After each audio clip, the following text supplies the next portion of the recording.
ডাক্তারের কাছ থেকে সমস্ত প্রমাণ নিয়ে যাওয়ার পথে কৃপণের পাঠানো গুন্ডারা গীতার মাথায় আঘাত করে তাকে অজ্ঞান করে দেয়। হ্যাঁ বন্ধুরা, গীতা এলএলবি ধারাবাহিকের আজকের পর্বে ধারাবাহিকের শুরুতে আমরা ডাক্তারবাবু চেম্বারে উপস্থিত গীতাকে দেখি। টিপ চ্যাটার্জির সঙ্গে সঞ্জয় লাহিড়ীর বিয়ে হয়ে গেছে এবং এখন তারা দুজনে আমাদের বাড়িতে আছে। গীতা আরো বলে টিপ সঞ্জয়কে অনেক ভালোবাসে।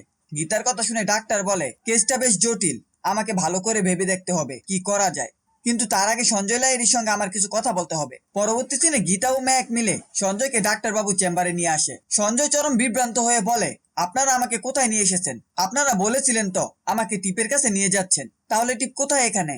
ডাক্তারকে দেখে সঞ্জয় আরো বিস্মিত হয়ে বলে উনি কে? গীতা তখন সান্ত্বনা দিয়ে বলে স্বস্তিক বাবু, আপনার মাথায় যে কষ্ট হয় মাঝে মাঝে তো আপনি ওষুধ খান, সেই ব্যাপার নিয়ে উনি কথা বলবেন। ডাক্তার সঞ্জয়ের দিকে তাকিয়ে বলে আমি আপনার সঙ্গে কিছু গল্পগুজব করতে চাই। সঞ্জয় অবাক হয়ে জিজ্ঞেস করে আপনি আমার সঙ্গে গল্পগুজব কেন করবেন? তাছাড়া আমি বা আপনি কেউ কাউকে চিনি না। ডাক্তার বলে আপনি মাঝে মাঝে অসুস্থ হয়ে পড়েন, আপনার মাথায় অনেক কষ্ট অনুভব করেন, সেই বিষয় নিয়ে একটু কথা বলতে চাই। আমি যে গল্পগুলো বলবো তা আপনার মাথার কষ্ট কমাবে। একটু পর ডাক্তার স্বস্তিককে প্রশ্ন করে আপনার নাম কি? সঞ্জয় উত্তর দেয় আমার নাম সঞ্জয় লাহিড়ী। ডাক্তার আবার প্রশ্ন করে এটা কত সাল চলছে? সঞ্জয় মুচকি এসে উত্তর দেয় এটা 2023 সাল। 2023 সালের কথা শুনে মেহেক রেগে গিয়ে বলে দাদা ভাই, এটা তো 2025 সাল, তুই 2023 সাল কেন বলছিস? ডাক্তার তখন মেহেককে বলে আপনি রাখবেন না, ওনার মাথার উপর কোনো চাপ দেবেন না, কোনো কথা জোর করে বলবেন না। পরে ডাক্তার আবারও জিজ্ঞেস করে আপনার বিয়ে হয়েছিল কখন?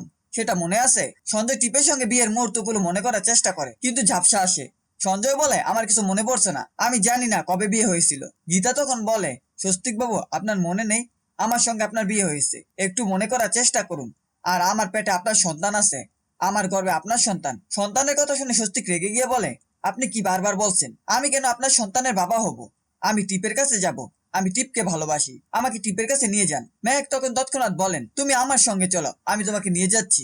তারপর মেহেক সঞ্জয়কে বাইরে নিয়ে যায়। গীতা ডাক্তারকে প্রশ্ন করে ডাক্তার বাবু, এর কি কোনো রাস্তা নেই? ডাক্তার বলেন আমরা ডাক্তাররা কখনো না বলতে পারি না, আমাদের শেষ চেষ্টা করা উচিত, শেষ চেষ্টা করে দেখতে হবে উনি ঠিক হবেন কিনা। এখন আমি কোনো প্রতিশ্রুতি দিতে পারছি না।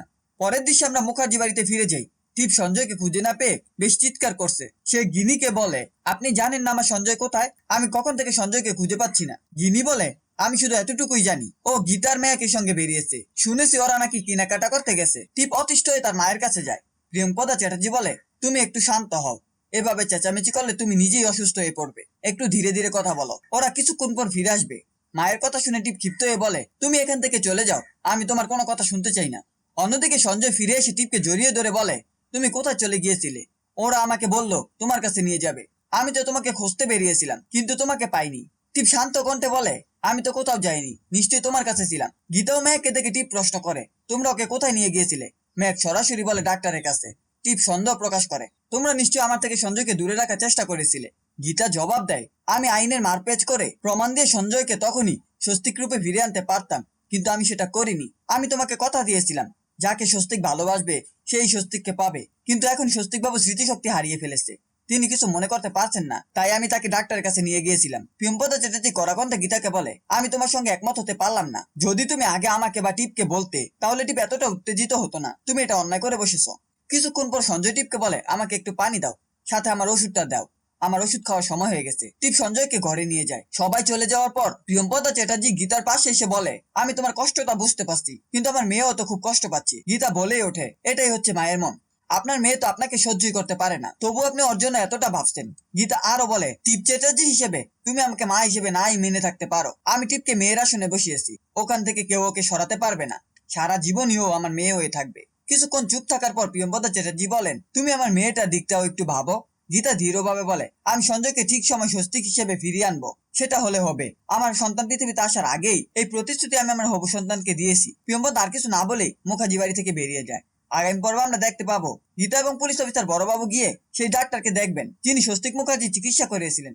গীতা জানায় স্বস্তিক মুখার্জি গায়ে 2টি গুলি লেগেছে, আমি সেই স্পট পেয়েছি। এদিকে গিনি কিপনকে ফোন করে বলে গীতা এবং বড়বাবু সঞ্জয় লাহিড়ীকে নিয়ে ডাক্তারের কাছে যাবে, সাথে মেহেক এবং অঙ্কিত সবাই থাকবে, তুমি মাঝখান থেকে গীতাকে শেষ করে দাও। ডাক্তারের কাছে যাওয়ার পথে গুন্ডারা গীতার মাথায় লাঠি দিয়ে আঘাত করে, তখন মেহেক চিৎকার করে থামাতে চায়। এই ছিল গীতা এলএলবি ধারাবাহিকের আজকের আপডেট। ভিডিওটি ভালো লাগলে চ্যানেলটিকে সাবস্ক্রাইব করে পাশে থাকা বেল আইকনটি অন করে এবং আপনাদের মূল্যবান কমেন্ট করতে ভুলবেন না।